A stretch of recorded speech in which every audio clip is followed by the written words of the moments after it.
Hey everyone, welcome to Reddit Readout. Today we are checking out People of Reddit. Story 1. Another pregnant revenge story. Not mine, but a good friend of mine. When she was younger, she was working at a local electronics manufacturer, putting her husband through college. She was pregnant at the time this story takes place. This facility employed a lot of women in her situation, and several of them were pregnant. One of the managers, not hers, somebody else's, made it a regular thing to walk through the facility and insult all of the pregnant women. His favorite insult for her was to stand about 6 feet away, stare at her growing belly, and say with a tone of faux disgust, "How come you're so fat?" She went home in tears more than once because of this. But because of the times, the nature of the job, and the fact that she really needed the money, she didn't do anything about it. Until the one day when she had had enough.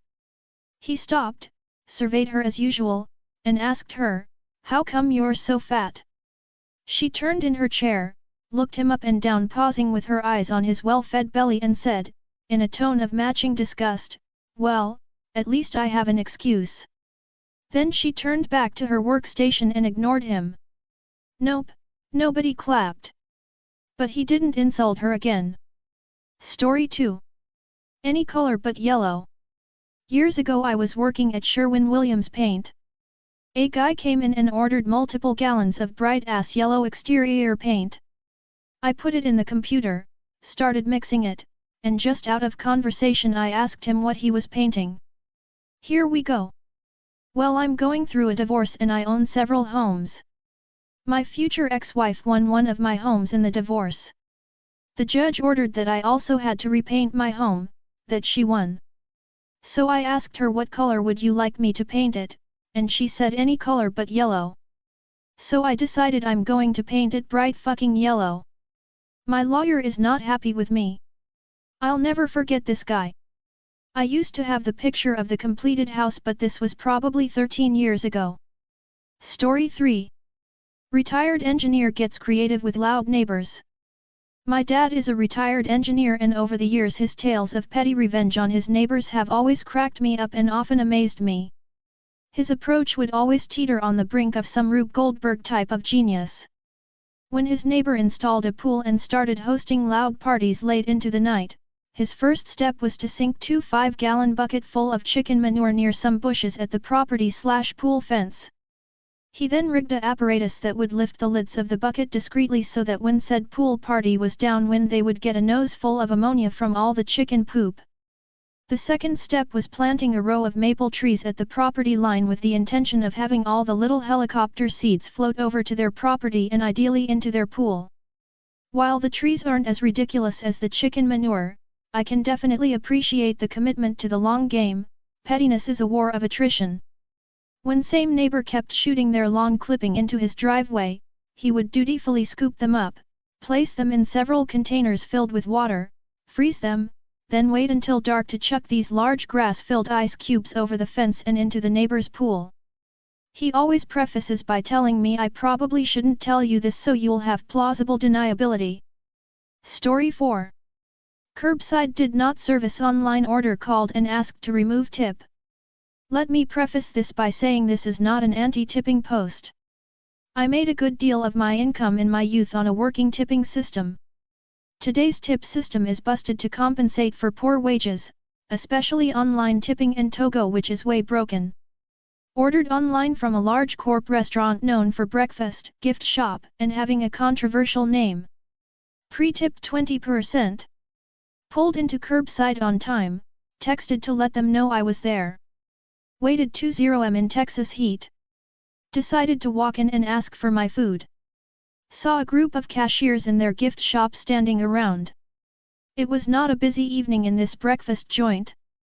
Asked for food. Grabbed, left, ate, it was cold. Called and asked management for refund on tip. He sounded like a young dude. He was basically quiet for a moment, and I asked, "Do you have a question or can I just have my refund?" Kind of gaslit me for a moment, and I stated my food was never served to my location. If there's no service, then I just want to pay for my cold food. He begrudgingly made the adjustment on the tip. It felt petty AF, but this should be a thing. Edit, SP. Story 5. Got thrown out. I use the hell out of your free print first.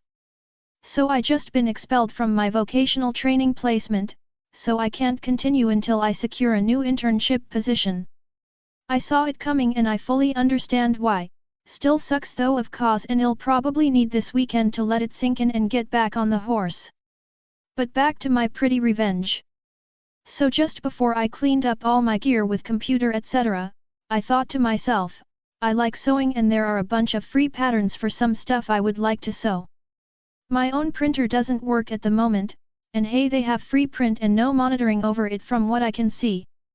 So I printed a bunch of free patterns I can now spend my unemployed time sewing. Did clean up my spot and return all my things, even cleaned them for the next user to be nice, so my so-called revenge was tiny, but I still laugh a bit about it. Story 6. Hurting myself a little bit. Just over a year ago I left my job and took up a job in teaching, doing something I really love. We are now in the middle of the holidays here in the UK and I've been putting my feet up and chilling out. The decision to leave my old job took quite a lot of consideration. I was a senior hands-on IT guy and was earning really good money. The company were really awful and had brought in a load of new guys who were very dismissive of older staff and would not listen when I was trying to give them a handover. My skills were out of date apparently. Once I had my finances sorted, leaving wasn't much of a wrench even though I'm on less than half my old income. Then today I got a phone call. It seems something I had built about 4 years ago was being migrated over to Azure and they had hit a problem that the new guys couldn't solve. Would I be prepared to come back on a short-term basis as a contractor? They offered me a very significant weekly rate to do so. 1 week of the rate offered is just short of 9 times my current weekly teacher's pay. I'm sorry to say, it didn't take me very long to come back with a reply. It was a flat no, let the young blood experts figure it out, after all my skills are all out of date. Story 7. Tease me and my cousins as children. Hope you like memes. My uncle has a friend, whom we will call Uncle Flick in this story. As I was growing up, he would often join us at family gatherings at my bio uncle's house. When we, my sisters, my cousins, and I, were young children, Uncle Flick would tease us with the classic "you have something on your shirt, look down, get a finger in the face" prank. It was always in good fun, and no one was really upset with his joke. However, we were rather annoyed by the fact that Uncle Flick never fell for it himself. In all the years I, being the oldest of these cousins, have known Uncle Flick, he would always deadpan stare right into my eyes, and thank me for pointing out that his shirt had anything on it. Cut to 25 or 30 years later. My cousins, sisters, and myself have all gotten on with our lives. We've all moved out of our parents' homes, and some of us got married and had kids of our own. Through circumstance, we, the larger family, including my sisters and I, rarely go to my bio-uncle's house at all, let alone for holidays and events. It just happened that family holidays were hosted elsewhere. As such, I have not seen or heard from Uncle Flick in actual decades. Then we all get an invitation to my bio-uncle's birthday party, being held at his house. I arrive with my wife and kid, and others do the same. We're having what I consider typical family gathering conversations, catching up on life, commenting on how the place has changed in 30 or so years, holding and squeeing over new babies, etc. While I happen to be pouring a couple drinks for my cousins and sisters at the open bar, whom should I spot walking towards us but Uncle Flick? He looks a bit different than I remember, shorter hair, a full goatee rather than just a mustache, his red hair has gone a bit grey, but I do recognize him. Now, I was never personally close with Uncle Flick. In fact, the only interactions I had with him involved that stupid "your shoes untied" joke.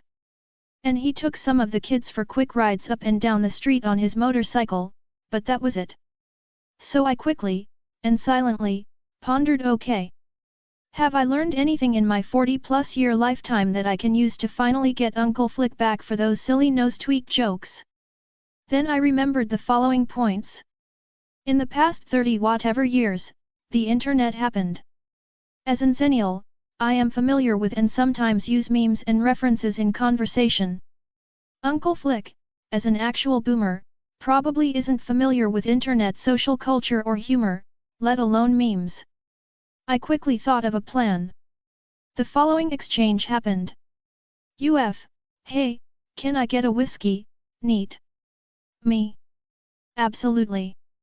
Prepping drink, hey, listen. I'm sorry for not remembering, but have we met before? Cousin. OP, that's Uncle Flick. Me. Oh my god. Uncle Flick. Shakes hand across bar, I haven't seen you in years. Good to see you. Conversation continues for a bit. Me, hey, Uncle Flick, I think the last I heard, you were stuck in the hospital for a bit. What was it? Ligma? I think. Well, I was down for a bit last year with a stomach thing, but it wasn't ligma. I don't even know what ligma is. What is ligma? Me. Oh, it's when you have to ligma balls. Me and my cousin had a bit of a laugh, while Uncle Flick had a bit of a wait, what just happened moment. After a beat, my cousin commented, wait, I think this might be the first time anyone's actually gotten Uncle Flick with a joke. You remember how he would always do that your shirt's untucked thing and he would point at your chest and flick you face when you looked down? And both of us had an oh yeah. I remember. Moment. I handed Uncle Flick his drink, and he looked thoughtful for a moment, then smiled lightly and nodded in approval. That was pretty good. I'll have to remember that one. Then he walked away. Maybe if one of these cousins gets married or something, I'll get a chance to let Uncle Flick know I've been taking Seconda's lessons online. Dr. My uncle's friend teased us as kids with the nose flick joke. 30 years later, I finally got with a ligma joke. Story 8. A story about arguably the worst thieves you'll ever read. Happened when I was 17 many years ago but always cracks me up when I remember. I held a house party at mine back when I was 17, around 30 to 40 people, and like every other house party, it was filled with drunk teenagers throwing up and lots of drama/fighting. The normal. 3 girls had turned up in the middle who I had never met, but recognized immediately. These 3 girls had a bit of a reputation around the area, hence why I recognized them, as troublemakers, thieves, and all around not very nice girls. I knew this was not good, so I immediately ran up to my friend who had brought them with him to tell him they need to leave. He begged, pleaded, and promised they wouldn't cause any problems, and me being an idiot let them stay. I was immediately proved to be an idiot. Looking from my garden not even 10 minutes later, I see the 3 girls rummaging through drawers and storage in my little sister's room through her bedroom window. My first thought was to run upstairs and block them from leaving. Unfortunately, I forgot just how unintimidating I am, so when I stopped at the door and told them to show me inside their bags, they simply laughed and shoved me to the side and barged out. These girls were all known for fighting and about twice my height. I'm barely 5 foot. I wasn't going to win this fight, and truth be told, they scared me.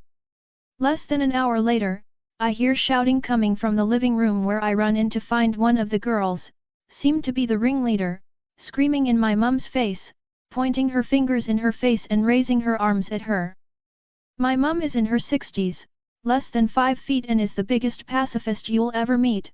Everyone who's met her agrees that she is one of the sweetest women you'll ever find. My amazing friend jumped between the two of them, saying things like, "Don't you dare talk to her like that in her own house, don't be so fucking rude, leave her alone," etc. It wasn't until after he had berated her and she realized she wasn't winning this fight that I suddenly realized what she was screaming: "Where's my bag? Where's my bag? You took my bag, you bitch, where is it?" etc. etc. Fast forward to the next morning and I notice a black bag in the corner of my living room that I don't recognize. We opened the bag and turned it upside down onto the table, and what comes out? All of my sister's makeup, all of her birthday presents, it was her birthday a few days prior, makeup from my parents' room, clothes, nail polish, anything you can think of. Literally every single item was ours. But what makes this revenge good? Not only had the three girls left the bag they used to steal all our belongings, but all of their belongings were in there too. Their IDs, all their cards, smoking supplies, lots of expensive makeup, that they probably also stole, and some pricey jewelry. We looked them all up and realized they left over 300 worth of their stuff in there. They came uninvited to my house, stole all my shit and were so stupid that they literally lost the bag in my house and left it there with all of their shit in it too. So now I'm receiving spammed calls from the three girls who somehow found my Facebook and constant vile messages like I will fuck you up and I have your address and give us our fucking stuff back. I ignore everyone until I actually bump into one of them at a fair a few weeks later. She storms up to me and begins screaming across the table, "Where's my shit, you fucking bitch, give me my bag back, where the fuck is it?" Luckily for me, she had decided to approach me after I had partaken in the devil's lettuce with a friend and when I was with a group of about 20 mates, so I was feeling especially cocky. I simply laughed in her face and said, "Well, you can come and get it back, but you'll have to explain to the police and my parents why all of our stuff was in your bag." She huffed and walked away and that was it. Never heard a peep from the three of them again. So what came of all this? Well, three thieves tried to steal from me and ended up giving me all the stolen items back and all of their belongings. So in the end, they attempted to steal from me and ended up gifting me over 300 worth of stuff. One of my better moments in life, smiley face. That's all for today. Please don't forget to like and subscribe.